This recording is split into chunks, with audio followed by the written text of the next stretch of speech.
Muito bem, então agora, para o encerramento de hoje, nós vamos falar um pouquinho sobre a agenda regulatória da CVM para 2025.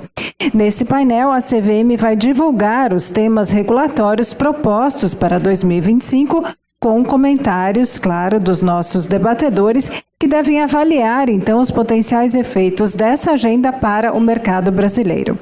Como moderador da sessão, eu gostaria de convidar Antônio Berwanger, Superintendente de Desenvolvimento de Mercado da CVM, por favor.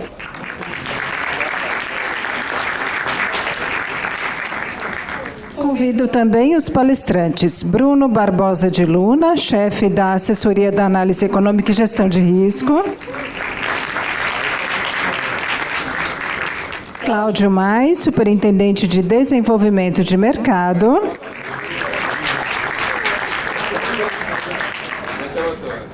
Convido também Eduarda Castelo Branco Paixão, Superintendente de Desenvolvimento de Mercado.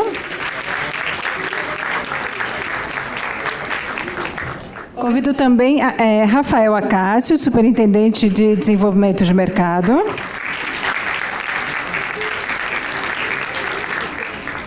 Luiz Fernando Afonso, da Franklin Templeton Investments. E, por fim, convido Juliana Paiva, da G5 Partners.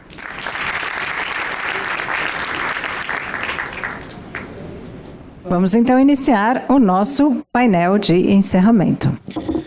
Boa tarde a todos. É uma imensa satisfação estar aqui novamente para fechar esse evento de aniversário da CVM, com pessoas muito especiais aqui que dividem o dia a dia comigo, na Superintendência de Desenvolvimento de Mercado. Vou citar aqui o Rafael Acácio e o Cláudio Mais, que são gerentes lá da área, também a Eduarda, que é minha assessora e meu braço direito, mas não posso deixar de falar também do resto da equipe, em especial a Juliana e o Felipe, que estão aqui hoje. E a gente também tem que exaltar a presença do nosso Bruno Luna, que é um parceiro nas atividades de normatização dentro da CVM. A SDM e a ASA trabalham de mãos dadas para condução dos temas normativos da casa. E gostaria muito de agradecer também a presença do Luiz Fernando e da Juliana para a gente debater aqui os temas da agenda de 2025. Acho, então, que a gente pode passar para a projeção da agenda, por favor. Prepara o celular aí agora. A gente vai ter o tempo aí do celular e também temos um QR Code que leva para o site da CVM, onde essa agenda vai estar expandida. Então, aqui a gente fez uma divisão um pouco diferente para facilitar aqui a exposição. A gente separou por grupos temáticos, os temas da nossa agenda regulatória. Então, ela não está dividida, como usualmente fazemos, pelas etapas dos projetos, aquelas etapas de vamos editar normas, estamos na fase de ir para uma consulta pública ou ainda no estágio de elaboração de um AIR.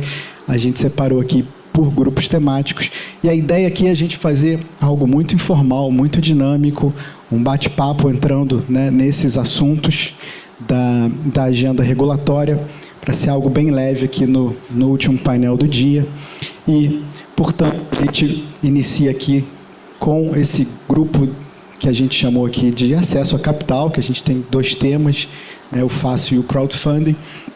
E iniciamos com o fácil, que é a facilitação de acesso a capital e incentivo à listagem, que é uma consulta pública que a CVM colocou para o público, para recebimento de comentários. Ela está aí aberta até o dia 18 de dezembro e ela tem a ideia de promover o acesso de novos emissores no mercado de capitais, emissores que a gente chama de CMP, de companhias de médio porte, são aquelas que têm um faturamento de até R$500 milhões, e aqui a gente fez um regime customizado para essas companhias ingressarem no mercado de capitais, inclusive com regras específicas de ofertas públicas. Para falar desse tema, eu vou convidar aqui e passar a bola para o Rafael Acácio, Por favor, Rafael. Bom, boa tarde a todos. Acho que o Antônio já antecipou bastante aqui, né? Também talvez já seja um assunto de conhecimento de muitos aqui. Essa consulta pública está propondo esse regime experimental voltado a companhias de menor porte para facilitar o acesso dessas companhias ao mercado de capitais. É uma regulamentação dos artigos 294A e 294B da Lei 6404 que define o conceito de companhia de menor porte e define nesse limiar de faturamento dos R$500 milhões por ano. Então, é para esse universo de companhias que as flexibilizações que estão sendo propostas são direcionadas. São flexibilizações regulatórias que afetam tanto emissores de valores imobiliários registrados quanto emissores não registrados. Para os registrados, acho que pode destacar aqui 4 principais eixos, né, dessas flexibilizações, né, na entrada dessa companhia no mercado de capitais, na permanência dela nesse mercado, nas ofertas que podem ser realizadas e na saída dessas companhias do mercado de capitais, né? Então, falando um pouco da entrada, acho que é uma grande novidade que a gente tem a possibilidade de registro automático pela CVM depois de uma listagem aprovada numa entidade administradora de mercado organizado, que muda bastante a forma como as companhias obtêm o registro atualmente. Com relação à permanência das companhias, né, a gente flexibiliza algumas obrigações de caráter periódico e eventual, e aí o destaque vai ser para a informação trimestral, que a gente está mudando essa periodicidade, né, para semestral, e também com relação ao formulário de referência, a gente está propondo uma substituição desse formulário por um formulário que tem um conteúdo mais simples e que pode ser combinado com os documentos de oferta, quando uma oferta for realizada. Então, o prospecto e a lâmina e o formulário de referência ficam combinados nesse único documento. Então, uma simplificação ali da carga documental que a companhia tem, dentre outras que também ela vai ter ao longo da sua vida, enquanto ela se mantiver como companhia aberta. Com relação às ofertas, né, essas flexibilizações elas abrem um leque de possibilidades para as ofertas, que vão desde ofertas muito parecidas com as ofertas tradicionais hoje, regidas pela 160, para companhias que optem por não se valer de todas as flexibilizações que esse regime oferece, e aí elas podem fazer ofertas até sem limitação de captação, mas com algumas flexibilizações elas podem fazer captações até R$300 milhões, então tem um rito que também é bastante similar, mas que ele permite que essas flexibilizações de documento, né, do formulário de referência, do prospecto e da lâmina sejam utilizados. E tem também o que a gente chama de oferta direta, né, que é um rito que, além dessas flexibilizações com relação à apresentação de documentos, é um rito que se propõe a ser mais ágil, né, para essas companhias. Depois da oferta, na parte da saída para uma companhia que está nesse regime, né, e quer deixar de ser uma companhia aberta, a questão do cancelamento de registro, a gente tem uma flexibilização ali do quórum de sucesso da OPA que é necessário para esse cancelamento. Então, né, perpassa todos os potenciais estágios da companhia, né, desse emissor registrado. Para os emissores não registrados, tem a possibilidade, né, de fazerem ofertas voltadas a investidores profissionais de títulos de dívida dentro desse limiar também de R$300 milhões, e aí essas ofertas vão poder ser realizadas, né, segundo a proposta, sem a participação de um coordenador de ofertas públicas e também com a possibilidade de os próprios investidores dispensarem auditorias de demonstrações financeiras desses emissores, né, por uma decisão dos investidores mediante a assinatura de um termo específico. Então, esse é o conjunto de flexibilizações para os emissores registrados e não registrados. Acho que é bom aqui reiterar, né, que isso ainda está em consulta pública, a consulta vai até o dia 18 desse mês, quem quiser opinar ainda está em tempo de fazer, e é um conjunto de medidas que representa, acho que é o movimento mais expressivo que a CVM já fez com relação a avanços nesse fronte regulatório para o mercado de acesso, que a gente sabe que é um desafio muito grande no país, não vai ser superado exclusivamente com decisões de caráter regulatório, mas acho que essas decisões podem contribuir em alguma medida. Bom, acho que com relação a esse tema...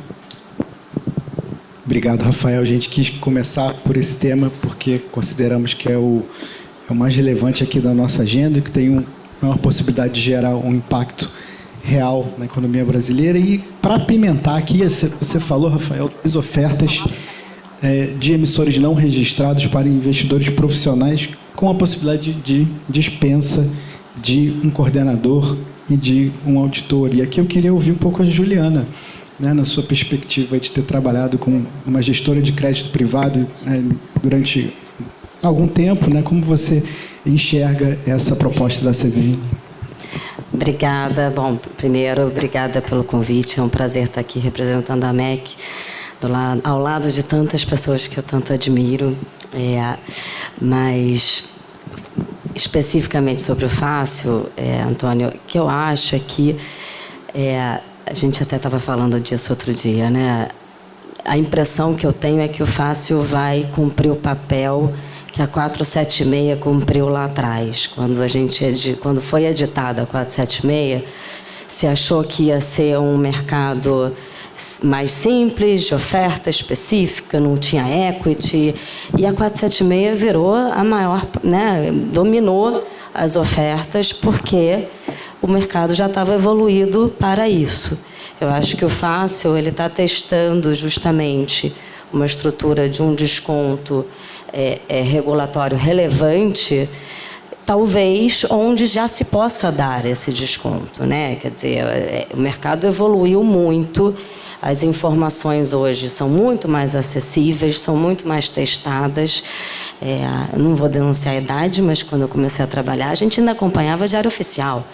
Duvido que alguém ainda acompanhe alguma coisa no Diário Oficial. Então, acho que, de fato, a gente hoje tem players, investidores, um mercado muito mais estruturado, e o investidor profissional, ele tem, sim, uma capacidade de fazer uma diligência, uma análise própria, principalmente em títulos de crédito, né, que você consegue testar o fluxo, testar a estrutura, que eu acho que muito provavelmente vai funcionar bem a dispensa de um coordenador, por exemplo, nessas emissões, né? O que eu acho que talvez precise ter uma garantia de consistência das informações que vão ser divulgadas. Quer dizer, não adianta, o investidor pode ter muita capacidade de diligência, fazer testes de consistência, etc., mas ele tem uma limitação se você não tem uma estrutura que já tenha validado os dados, né? Que é o que o coordenador líder faz, que é o que um auditor faz. Então, talvez tenha que ter algum nível de garantia de completude das informações para que você garanta que o investidor efetivamente teve acesso a todas as informações necessárias para fazer essa análise. Mas eu desconfio que o fácil vai mostrar que a gente não precisa de muitas das divulgações periódicas que a gente tem hoje, né? Obrigado, Juliana. E a gente segue aqui para o segundo tema, né, que é o crowdfunding de investimentos. E recentemente tivemos, né, os ofícios 4 e 6 da SRE, que trouxeram também atividade de securitização para as ofertas de crowdfunding. E a gente vai falar um pouquinho aqui com a Eduarda sobre esse projeto.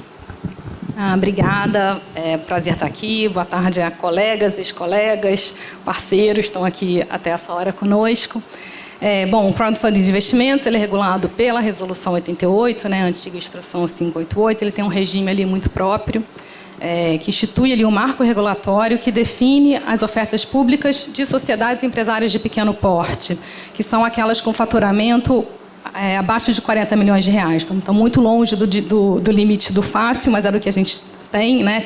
Tem até hoje, que o outro tem consulta pública, estão até 40 milhões de reais, com ofertas também limitadas a 15 milhões de reais. Então, é um regime ali com características muito singulares, feitos por plataformas eletrônicas de investimento participativo, e estas plataformas são registradas, né? Você não tem o registro do emissor, você não tem o registro da oferta, e você tem um escopo bastante delimitado. Em 2023, como citado pelo Antônio agora e também citado no painel anterior, a gente teve um boom de tokens de recebíveis caracterizados como valores imobiliários, e a SSE, então, emitiu esses 2 ofícios circulares fundamentais que orientaram de que esses tokens de recebíveis emitidos pelas securitizadoras eram equiparáveis à sociedade empresária de pequeno porte para efeito da Resolução 88.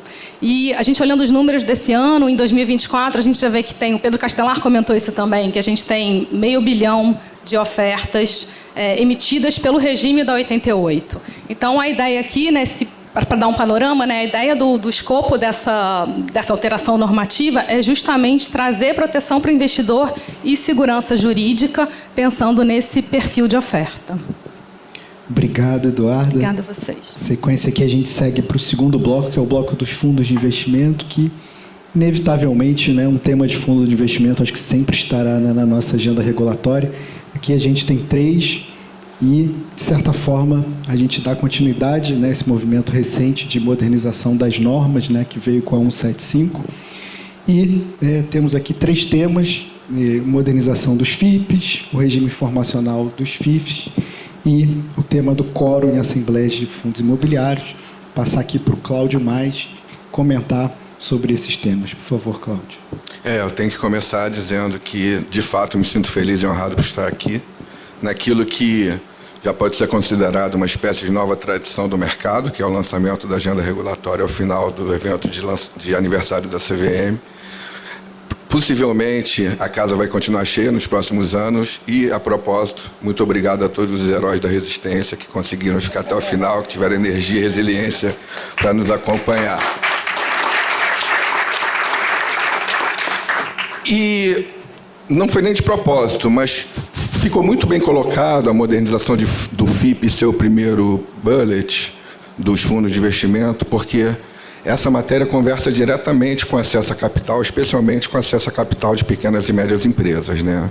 Quando a gente olha ali o Fácil como uma espécie de porta de saída, um lugar onde as companhias que deram certo, uma vez investidas, se tornaram grandes a ponto de abrir capital e podem fazê-lo por meio do Fácil. A gente olha o crowdfunding como uma porta de entrada, um fundo inicial para que aquelas companhias possam começar a se desenvolver e, muitas vezes, com auxílio, expertise técnica dos investidores que aportam não somente capital, mas governança, inteligência. E a gente olha para o FIP como um veículo de investimento coletivo nessas companhias, ou seja, a possibilidade da poupança pública se organizar para entregar recursos para gestores especializados, gente que possui expertise técnica e conhecimento, inteligência nesse segmento de mercado, para atuar nele. Ou seja, é uma espécie de circuito, de ecossistema que a gente está não criando, mas desenvolvendo. Isso nos deixa muito felizes. E modernização de FIP está ali, e a gente pretende, de fato, editar uma regra ano que vem. E essa regra, para ser editada ano que vem, tem que entrar em consulta pública ainda esse ano.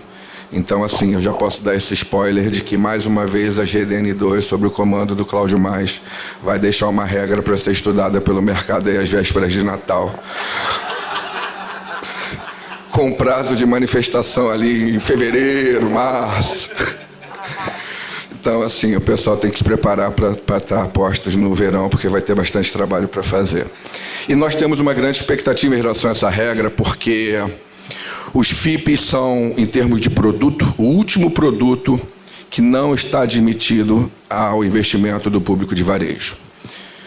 Existem algumas situações pontuais, como, por exemplo, um FDIC não poder comprar direitos creditórios não padronizados se for destinado a esse público, mas o FDIC em si já pode ser ofertado ao varejo. O FIP é o último fundo, é o último produto, é o último ativo do mercado que possui essa restrição na largada. A CVM já vem há alguns anos trabalhando em remover essas restrições, que não fazem muito sentido mesmo ter restrição em função de público-alvo. A gente tem que trabalhar suitability, disclosure, informação. E o FIP é um dos últimos. E a gente está fazendo um movimento que é bastante desafiador, porque ao mesmo tempo em que estamos liberando para o público de varejo, ou seja, permitindo o acesso do público de varejo com menos conhecimento, não que não tenha, e não que todo investidor de varejo tenha menos conhecimento, mas na média, um público com menos conhecimento, menos educação financeira, a entrar num produto pouco líquido, de difícil valorização, precificação, é difícil dar valor, o valor só é dado, na verdade, no desinvestimento, e cujas características em si são muito particulares. Acompanhar um FIP é desafiador mesmo para profissionais e não seria diferente com o público de varejo. Então, como fazer isso? Permitir que o público acesse e, ao mesmo tempo, modernizar o produto, flexibilizar o produto, que é a outra vertente do trabalho. Ou seja, tornar o FIP mais parecido com todos os outros produtos que nós viemos modernizando ao longo dos últimos tempos. Aqui a gente está, além de liberando para o varejo, estamos dando mais liberdade ao gestor, um movimento absolutamente condizente com tudo que a gente tem feito em termos de melhor repartição de responsabilidade entre os prestadores de serviços essenciais. Estamos diminuindo a participação necessária, obrigatória dos cotistas em atos de governança do fundo, assumindo que os gestores, hoje em dia, estão plenamente capazes de tomar determinadas decisões que antes tinham que passar por assembleia de cotista para serem validadas. Não estamos proibindo que nada fique no regulamento, mas estamos tirando recortes que ficam muito rígidos na regulamentação quando atingem a todas as operações. E, de uma maneira em geral, a expectativa é de que a gente, por meio desse produto, auxilie, de fato, o desenvolvimento do que a gente está chamando de sociedades empresárias de pequeno porte e companhias de menor porte, que é a terminologia que parece que está sendo vencedora para aquelas companhias que ainda não têm porte para acessar diretamente o mercado de capitais por meio de um IPO na Bolsa de Valores, mas já possuem características e atratividade suficiente para receber funding da poupança pública. Então, em relação à FIP, eu acho que é isso, uma boa expectativa. Eu queria... Posso interromper só para fazer uma pergunta aqui? A gente, né, vai ganhar esse presente de Natal, não sabemos ainda o que vem. Sempre tem um presente de Natal, né? É uma tradição já.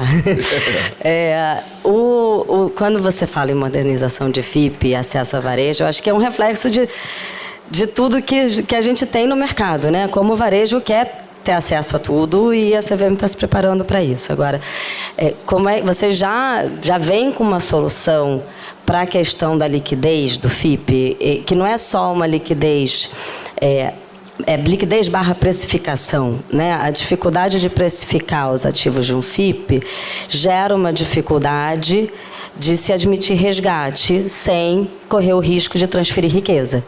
Porque se alguém pede o resgate numa precificação que ainda não é tão realista, como é que fica quem fica e depois vai ser reprecificado, né?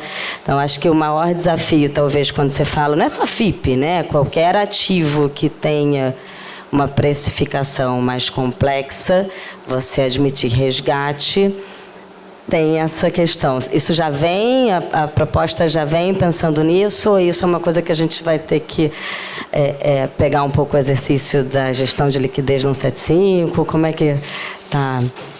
Bom, inicialmente destacar que é uma proposta, então, de fato, é uma visão idealizada inicial da CVM sobre como deve funcionar o produto, só que ela nunca fica sequer parecida com o resultado final após passar por uma consulta pública. Então, provavelmente, questões como essa vão surgir na consulta e nós teremos mais respostas. A resposta objetiva é sim, está no radar. Não tanto por conta do resgate, porque nisso a gente não vai mexer. O FIP continuaria sendo um fundo fechado, justamente pela questão da liquidez dos ativos. Quer dizer, como gerenciar a carteira de um FIP composto por ativos ilíquidos, ia ter que criar um colchão de liquidez. Aí o colchão de liquidez mata a lógica do private equity, porque, poxa, come rentabilidade, muda o perfil de risco e retorno. Então, não. Isso daí a ideia, a proposta na largada é manter como está, no sentido de ser fechado. Ainda assim, para o público de varejo, a questão da porta de saída, da liquidez, é um risco, é uma questão. E aí, eu não sei se eu deveria, porque a proposta ainda não foi a público. Melhor não. É que estamos todos curiosos. Haverá uma proposta. A gente tem alguma coisa em mente. Eu não podia deixar, já que eu interrompi, estamos falando em fundo, como eu hoje tenho, né, visto o chapéu de jurídico in-house de gestora, eu não posso deixar de falar aqui. Eu acho muito difícil a gente sobreviver 2025 sem um avanço regulatório ainda em relação a questões da 175 e da própria Resolução 21, que, né, com a 175, a Resolução 21 deixa de fazer tanto sentido. Então, só queria fazer essa provocação, se vocês puderem acalmar os nossos anseios. Você vê, a gente convida a pessoa chega aqui e cobra a gente pela quantidade. A gente faz slide. Olha o que iremos fazer. Mas o que vocês não vão fazer? Tá bom, mas foi combinado, né? Não vai ficar sem resposta. A 175, foi falado de manhã, de certa maneira, isso. É um organismo vivo. A gente, em larga medida, nunca vai deixar de trabalhar com ela. Então, mesmo no trabalho de revisão e consolidação dos outros anexos normativos que não foram para audiência pública, quando a gente estava trabalhando, já ia identificando oportunidades de melhoria. Isso não termina nunca. Isso não termina nunca. Agora, uma mega revisão, tipo, vamos acabar e fazer a 250, não dá para fazer rápido. Tem que deixar amadurecer, mas já está no meu radar também. Cláudio, acho que a gente vai ter que voltar aqui para os trilhos. Então, eu queria te pedir rapidamente para você dar uma pincelada nos 2 outros temas. Ok, chefe. O tempo está... Regime informacional. Regime informacional, nós temos uma análise de resultado regulatório em cima das informações periódicas que são prestadas pelos fundos de investimento financeiro. Os antigos fundos 555, feita pela equipe do Bruno. E a gente tem indicativos que temos no regime que é extremamente ineficiente, ou seja, ele não cumpre a sua medida, o seu propósito, em alguma medida, e ele é muito caro para ser elaborado. É um cenário muito ruim, há muito espaço para melhoria. A nossa ideia... O que a gente irá fazer, certamente, é submeter à consulta pública alguma proposta que não prejudique o investidor em termos de qualidade e quantidade da informação disponível para uma tomada refletida de decisão de investimento, mas que faça com que o mercado, os agentes de mercado, a indústria, possa trabalhar de maneira mais eficiente. Quer completar? Não, obrigado. Tá. Quórum de FI. Quórum de FI é uma questão delicada já há algum tempo, né, Bruno? Também tem um trabalho da área do Bruno. E quer falar sobre ele? Qual foi a conclusão? Porque aqui é importante. Bem rapidinho. Em relação ao quórum de fundo imobiliário, né, a gente divulgou um estudo no ano passado, Leopoldo, né, foi até o analista que coordenou. Obrigado, Leopoldo. A grande conclusão que a gente traz nesse estudo foi que lá em 2013, quando a CVM, né, começou a fazer um movimento de regime de governança de fundo imobiliário, a gente tinha uma indústria, né, com algumas características, né, e foi pensado ali um certo esforço para que o administrador conseguisse atingir os quóruns. O que a gente mostra em termos quantitativos é que esse jogo mudou completamente, né? Hoje a gente tem cerca de 2 mundos bem definidos, né, em termos quantitativos na indústria, e a gente tenta endereçar isso com o estudo e a recomendação que a gente fez. Obrigado, Bruno. Eu queria passar agora também a bola para o Luiz Fernando, para ele enriquecer aqui o debate. Luiz, a gente tem visto a CVM trabalhar, né, ano a ano aí na modernização das regras de fundo de investimento, e a gente tem esse pipeline aqui colocado para o ano que vem. Qual é a sua visão, né, sobre esses próximos passos? Enfim, a Juliana já falou que a gente poderia ter feito, né, mas fique à vontade também para passar a sua visão. Não, pessoal, obrigado primeiro pelo convite, né, da CVM, o convite da CFA Society, do CFA Institute e da MEC. Obrigado pela presença de vocês até esse momento. E, assim, rapidamente, já que a audiência pública vai sair antes do Natal, de modernização do FIP, eu já vou deixar aqui minha proposta, se puder anotar, vamos... eu acho que, assim, para você viabilizar varejo, né, além da questão da precificação, você tem que pensar na questão da liquidez. E lá fora estão surgindo produtos que são chamados de private equity semilíquidos, né, que são produtos que têm... O que eles fazem, basicamente? Eles têm uma carteira ampla de private equity que estejam no estágio já de desinvestimento, ou seja, no estágio em que o investidor já começa a receber ali amortização, né? Então pegam essa carteira ampla e ao mesmo tempo tem um pool ali de caixa para fazer face a um pagamento, geralmente trimestral, tá? Não é nada fantástico e limitado, e com poderes do gestor também de constituir gates, porque essa dinâmica de saída e desinvestimento dos fundos não é alguma coisa previsível, tá? Então, já fica aí um pouco a proposta para pensar. Eu acho que para isso, uma outra coisa que precisa vir, na minha visão, no private equity, é a possibilidade de você investir em private equity no exterior, porque isso vai te ajudar a fazer esse pool, né? Porque aqui no Brasil esse mercado tem um dinamismo menor.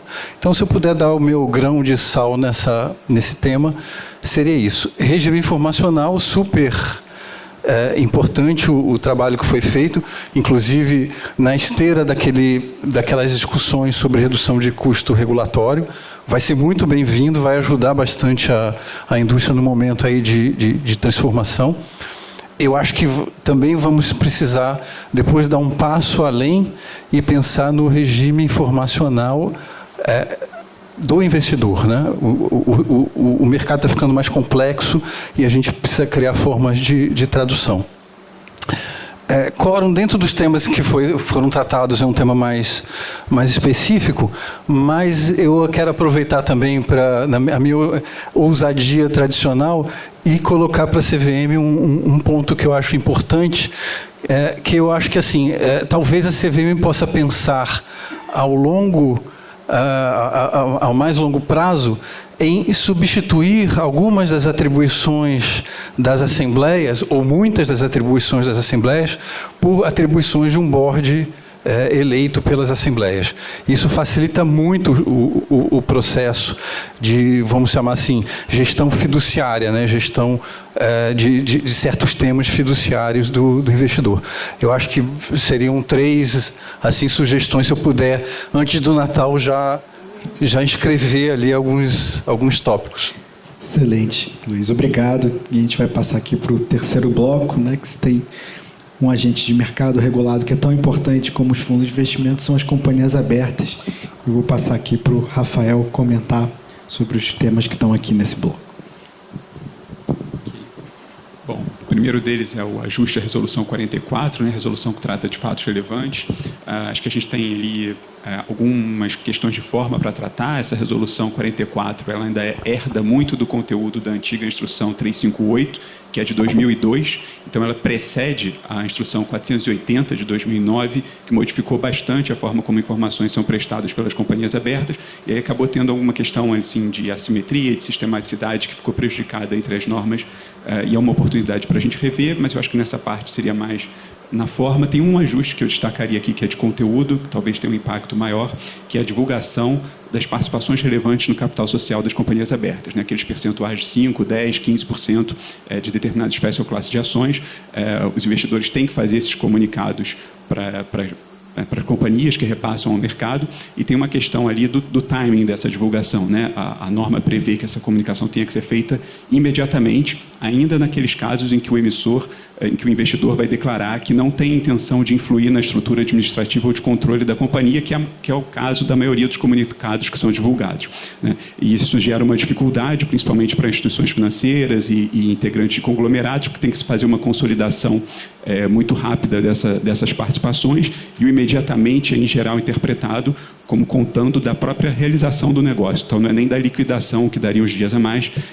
Então, esse prazo exige ali uma rapidez muito grande para se fazer uma divulgação de que o investidor não tem interesse em influir na estrutura administrativa ou de controle. Então, acho que a gente pode pensar aqui no ajuste, é isso que a gente vai propor, para que, nesses casos em que o investidor não tem intenção de causar esse tipo de impacto, interferência na companhia, ele tem um prazo adicional para fazer a divulgação. Se é para divulgar que ele não vai fazer esse tipo de coisa, o resto do mercado pode esperar alguns dias para saber, né, do surgimento desse novo acionista. Então, acho que um pequeno custo administrativo, mas que se repete muitas vezes, esses comunicados são muito frequentes. Então, acho que a gente vai fazer esse ajuste aí no bojo dessas mudanças que vão ser propostas para a Resolução 44.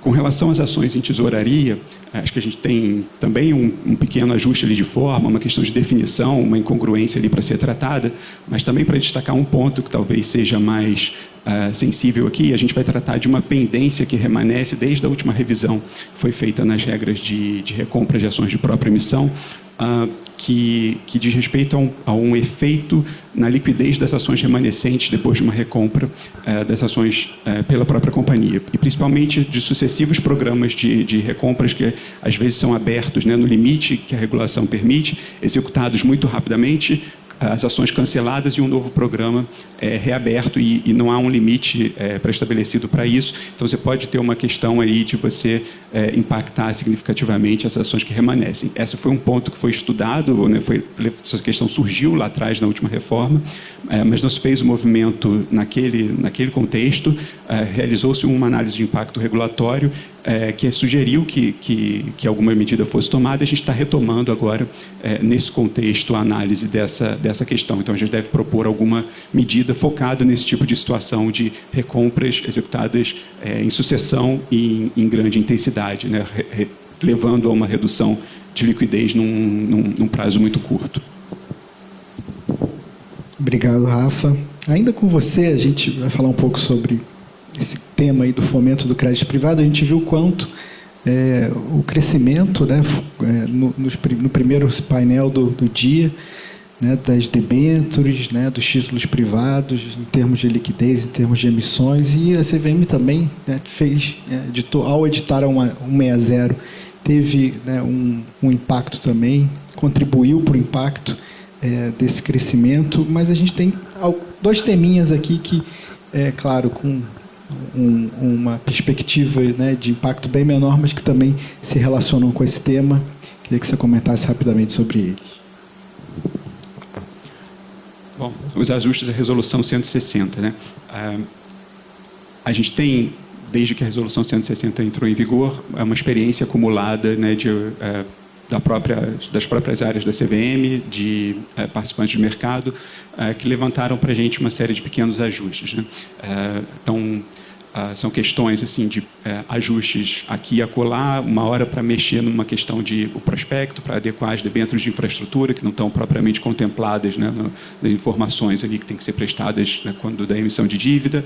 Tem ajustes operacionais aí que a gente vai propor também para refletir isso. Então, acho que são vários ajustes decorrentes da entrada em vigor de uma norma que mexeu muito profundamente, né, no arranjo regulatório anterior, que era materializado na Instrução 400 e na 476. Então, diante de uma mudança muito profunda, é natural que a gente acumule, aí, depois que a regra entre em vigor, casos práticos em que um ou outro aprimoramento são necessários. Eles isoladamente considerados, acho que não tem nada que se destaque muito, mas no agregado, né, a gente já tem um material aí com uma massa crítica bastante para justificar uma pequena proposta de reforma que vai ser apresentada em 2025.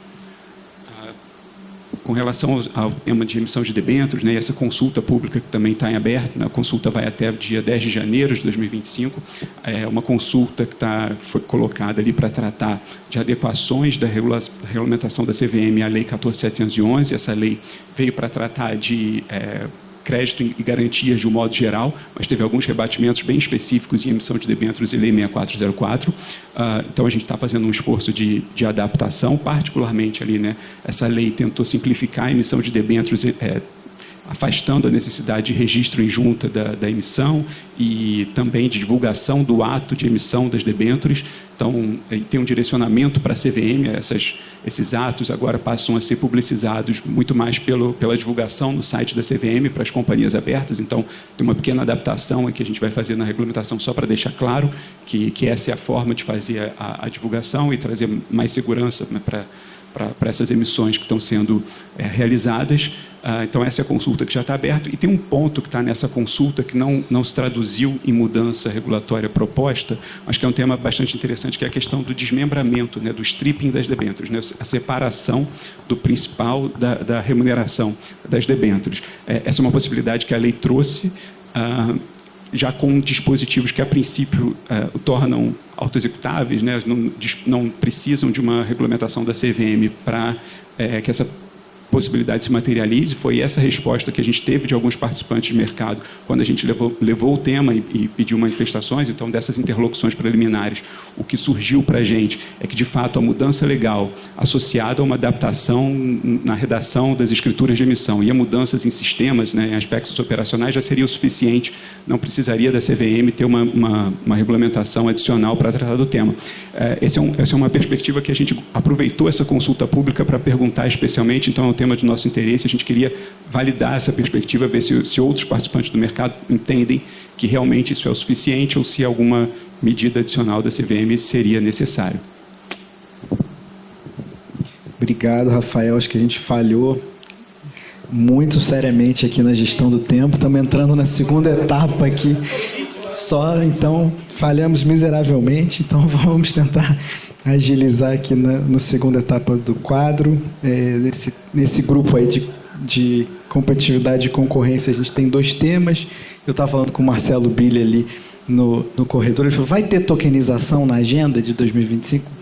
Vai, é aqui que a tokenização está nesse tema aqui da revisão da 135 e da 31, e aqui é um dos subprodutos aqui dos frutos, né, do nosso sandbox regulatório, que é o ajuste da regulação da CVM em função do que a gente testou, do que a gente experimentou nesses ambientes. Então, não só tem aqui uma modulação, né, da regulação atinente aos mercados organizados de valores imobiliários, mas também os ajustes para contemplar a possibilidade de tokenização de valores imobiliários e os impactos disso na pós-negociação de um mercado organizado de valores imobiliários. Então, a gente pretende propor uma consulta pública em 25 que traga esse debate para o mercado. Em relação às agências de rating, é um ajuste relacionado à atualização da nossa norma em função dos avanços que a regra europeia fez nos últimos anos. A gente tem um descompasso agora que nossa regra não é mais considerada equivalente à regra europeia, e isso tem impactos na possibilidade de agências de rating brasileiras emitirem ratings e esses ratings poderem ser considerados pelos investidores europeus. Então, essa é uma atualização relevante aqui nesse aspecto de competitividade que a gente está prevendo também, e aqui também para abertura de consulta pública. Próximo tema de facilitação da jornada do investidor e democratização. Eu passo aqui para a Duda para falar dos influenciadores e dos analistas. Obrigada. Bom, esse tema é apaixonante, né? Porque a gente colocou dentro de facilitação da jornada do investidor, a capacidade que os influenciadores têm de falar, de repercutir para milhões de pessoas. A gente tem olhado com esse tema com muito cuidado. 2 anos atrás, né? Em 2022, teve um primeiro estudo publicado da ASA, do papel do influenciador digital no mercado de capitais. Ano passado, a gente já lançou na SDM uma consulta pública, ainda de caráter conceitual, justamente para pegar percepções do mercado sobre a repercussão da atuação de influenciadores digitais no mercado de capitais. E dentro da nossa ótica, olhando para o nosso perímetro regulatório, a gente entende que, em certas condições, o influenciador digital pode se confundir um pouco com o papel do analista de mercados, da forma que hoje está a regra de analistas, ainda que ele possa estar falando só de uma opinião ou repercutindo um relatório de análise, pode ter uma certa confusão. Então, a ótica dessa revisão é nesse sentido, assim como a gente também pode ter analistas regulados que são exímios em comunicação e podem ser influenciadores. Então, essa próxima consulta pública que a gente está planejando para 2025 é essa adequação da regra de analistas frente a essa nova forma de comunicação. Obrigado, Duda. E passando aqui para o tema do suitability, que é um tema que recentemente, né, a gente teve diversos estudos, né? Tivemos um AIR, tivemos um ARR e agora a gente consegue colocar esse tema na agenda, e acho que todos talvez queiram falar um pouquinho sobre isso. Eu vou pedir para a gente ser breve. Cláudio, por favor. A gente, muito claramente, existem evidências muito claras de que existe espaço para melhorar o suitability no mercado brasileiro e uma convicção de que é possível iniciar esse processo por meio de uma modernização da nossa regra. Quando a gente fala em suitability, a gente está falando não somente dos procedimentos de suitability, mas também da conceituação de investidor qualificado, por exemplo. E é isso, está dentro da jornada de facilitação da jornada do investidor, porque a ideia é tornar todo o processo mais eficiente para esse onboarding. Bruno, quer comentar também alguma coisa do estudo? Acho que é bem rápido. Esse é um tema que está na agenda regulatória, né, de 24, é uma avaliação do resultado regulatório. A gente já concluiu esse estudo, né, o estudo está porreta. O Leopoldo foi um dos que também coordenaram esse trabalho, né? A gente já debateu internamente, dentro das próximas semanas a gente divulga. A gente fez uma pesquisa muito grande, quase 3 mil investidores com apoio da nossa área de orientação e proteção investidora, a Nathalie. Então, a gente vai trazer não só uma avaliação do que é feito lá fora, mas também uma visão assim muito robusta do que pensam os nossos investidores. Juliana e Luiz Fernando, o que a CVM deve considerar aí no tema de suitability? Bom, rapidamente, em função do tempo. Aliás, eu queria fazer um comentário aqui. Não é o tempo que é curto, é a agenda da CVM, que sempre nos brinda com muitas alterações e muita evolução ao longo do tempo. E a gente tem que olhar também o copo meio cheio, né? O passado, né? Com certeza, muita coisa já foi feita. Cada vez que eu venho aqui, eu penso assim, puxa, agora deve vir pouca coisa. E vem um rol enorme de coisas para ser mudadas. Então, parabéns aí para a SDM por todo esse trabalho. Mas, rapidamente, sobre suitability, já que veio a pergunta, né? Eu acho que a provocação que eu faria é assim, por que em algumas situações em que você tem o papel do consultor do investimento, você não isenta o investidor de passar por uma suitability? Porque o papel do consultor é justamente levantar o perfil do investidor e, a partir daí, fazer uma recomendação de produtos, né? O papel do suitability é você levantar o perfil do investidor e, a partir daí, fazer, listar, né, quais investimentos que são adequados para ele. Então, o standard do consultor está acima do standard do suitability. Então, eu acho que seria uma boa ideia assim, a gente pensar numa evolução e até favorecer esse mercado que tem se desenvolvido no Brasil de consultoria de valores imobiliários. Obrigado. Justo, quer comentar? Só acrescentar que o João Pedro estava falando no começo do seminário hoje de empoderar mais o investidor, e eu acho que talvez esteja cada vez mais perto a possibilidade de vocês conseguirem efetivamente colocar na mão do investidor a sinalização de qual é o suitability dele na conta Gov, para evitar a situação do intermediário que fala, assina aqui, diz que você pode, porque no que o investidor deixa claro qual é o suitability dele, não vai ter essa, né, chance de alguém falar. Eu acho que, assim, suitability tem dois desafios, né? Você tem o investidor que quer assumir risco e o suitability é um problema para ele. E você tem um investidor que está assumindo risco sem saber e o suitability às vezes não cumpre esse papel porque o intermediário consegue dar uma bypassada no suitability também, né? Pedindo para assinar, o investidor não sabe o que está assinando. Então, eventualmente, as mudanças que tem e a possibilidade de você ter uma manifestação de vontade mais diretamente do investidor, sem controle do intermediário, talvez ajude a liberar um pouco o suitability também, para quem quer assumir risco, né? Quer dizer, eu acho que são dois lados aí que o suitability trabalha, que acho que é um desafio. Legal, acho que teremos grandes novidades aí na proposta da CVM em relação a esse tema. Estou alinhado também com os comentários de vocês. INR, Cláudio, temos um destaque aqui, uma contextualização rápida. INR rapidinho, recentemente nós soltamos a resolução conjunta com o Bacen, a gente reputa vitoriosa, uma prática que provavelmente vai se repetir em outras áreas que tem ali a interseção de atuação dos reguladores. Nós já viemos trabalhando numa flexibilização dos nossos requisitos normativos referentes aos investidores não residentes, com o propósito de facilitar a vinda desse pessoal, notadamente os investidores de varejo, para operar estrangeiros, para operarem no mercado local.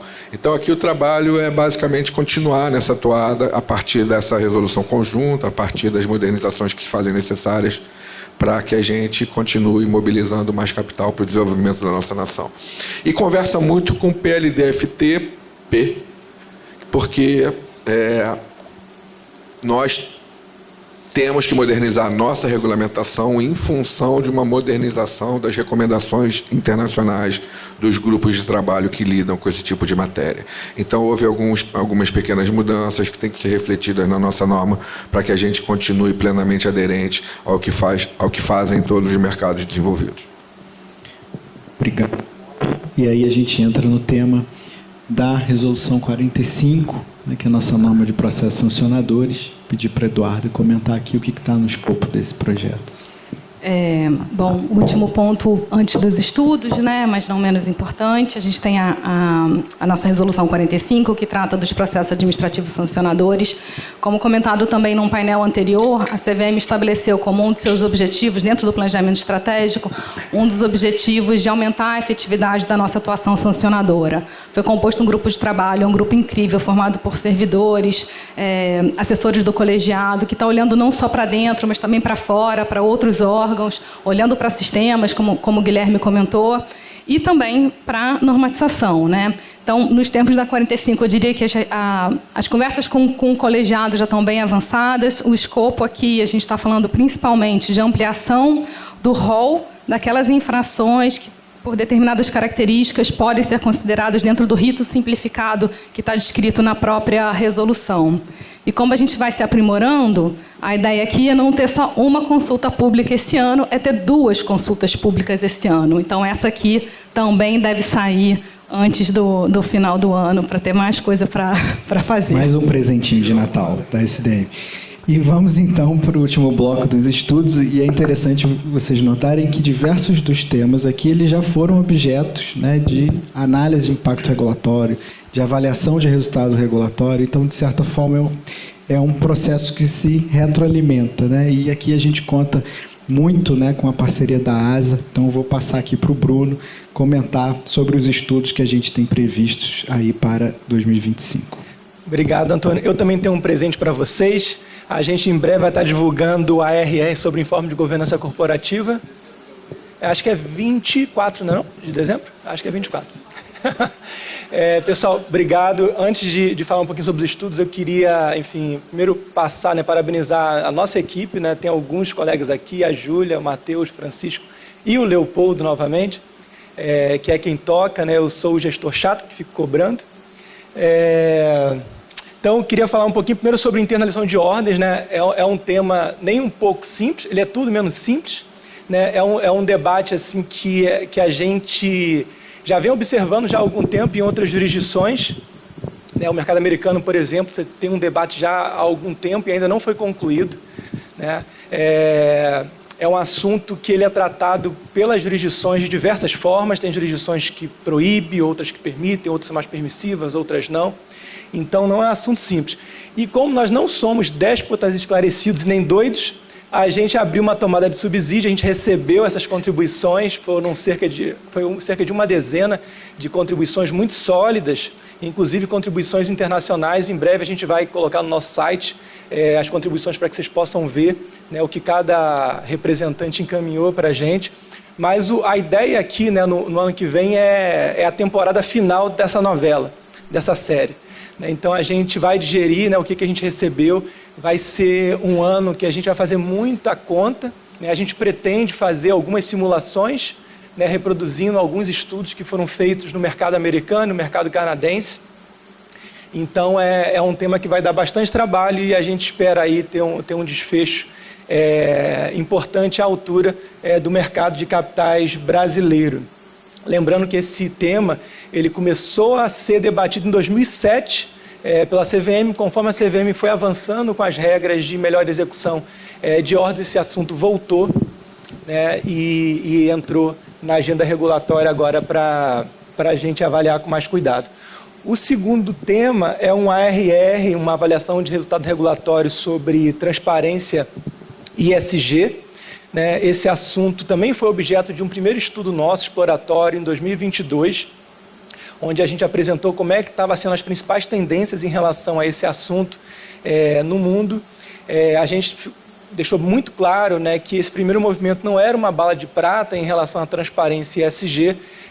Existiam várias audiências públicas em outras partes do mundo sobre esse assunto, e o nosso objetivo agora é avaliar como que evoluiu isso, né? Ano que vem a gente vai ter 3 anos de envio de informações, não só quantitativamente, como também qualitativamente, trazer também um pouquinho de como é que isso evoluiu em outras jurisdições e eventualmente fazer alguma recomendação.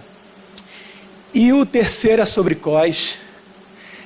COI, assim, certamente é um dos temas que a gente tem dado mais atenção nos últimos anos aqui na CVM. Ele é um dos destaques em termos de reclamação de investidores na CVM, assim como o suitability também foi, né? E a gente espera que isso melhore com o tempo, e transferência de custódia era também um dos top 3 de reclamação COI não é desprezível também em relação ao que a gente recebe dos investidores. Então, nosso grande objetivo é avaliar como que tem sido isso no mercado, como é que tem sido feita a distribuição desse produto, onde é que, de repente, a gente tem pontos de falha, pontos que a gente pode aperfeiçoar em termos de regulação, mas a ideia aqui é fazer um primeiro estudo exploratório e iniciar uma discussão junto ao mercado e, eventualmente, avançar aí pelos próximos passos em termos de regulação. Eu tenho ainda 1 minuto, Antônio. Vai lá. Ele aproveitou. Além disso, a gente vai publicar, né, esse estudo de informe de governança corporativa que está bem legal, né, foi um trabalho que, inclusive, a gente contou com o apoio da FGV para fazer uma análise qualitativa e quantitativa. Ele vai ser divulgado ainda esse ano e, muito provavelmente, em janeiro, a gente divulga também de suitability. E aí a gente, sim, pretende fazer uma discussão muito interessante e ampla com o mercado, porque tem conclusões ali, né, em comentários e contribuições dos investidores que são muito relevantes. Foram quase 3.000 investidores participando dessa pesquisa que nós fizemos e 700 comentários que nós recebemos em relação a esse assunto. Então, aí a gente traz algo para debater aí com muita solidez para vocês. E é isso, pessoal. Obrigado. Obrigado, Bruno. Não acabamos ainda. Gostaria de dar alguns recados aqui. O primeiro é que, apesar, né, da equipe diminuta, essa agenda regulatória não é tudo que a SDM faz, e a SDM também está muito envolvida com a agenda do Open Capital Markets. Estamos acompanhando e coordenando a participação da CVM nos projetos do piloto do Drex que conversam com valores mobiliários. Também estamos tendo conversas com a equipe do Banco Central para fins de colocar a portabilidade de investimentos na trilha do Open Finance, daquela governança do Open Finance. Então, na sequência da portabilidade de crédito, a gente terá a portabilidade de investimentos. A SDM também coordena os laboratórios experimentais da CVM no âmbito do Lab, inclusive o sandbox regulatório que está migrando, né, de um projeto interno feito pelo nosso pessoal para o guarda-chuva do Lab, aqui com a parceria da FENASBAC, e também interagimos muito intensamente com a equipe do Banco Central, que vem regulando, né, as VASPs, né, os prestadores de serviço de ativos virtuais, e possivelmente ainda mais uma surpresinha de fim de ano, que vai ser o cadastro de acesso. O cadastro de acesso é um regime experimental que a CVM pretende trazer para facilitar o acesso de novos investidores no mercado de capitais. É um alinhamento das informações cadastrais das instituições, dos intermediários do mercado de capitais com o que é exigido na abertura de contas, e isso será feito dentro de um regime experimental com até um valor, e esse investidor que entra ficará dispensado, né, daquele preenchimento do suitability, sendo encarado, né, sendo visto como um investidor conservador. Então, isso também está no pipeline ainda para 2024, então ainda temos um fim de ano agitado. E, passados esses recados, eu queria agradecer muito aqui a presença de todos aqui em cima no painel. Foi um prazer estar aqui com vocês, uma grande satisfação. Declaro encerrado aqui. Muito obrigado.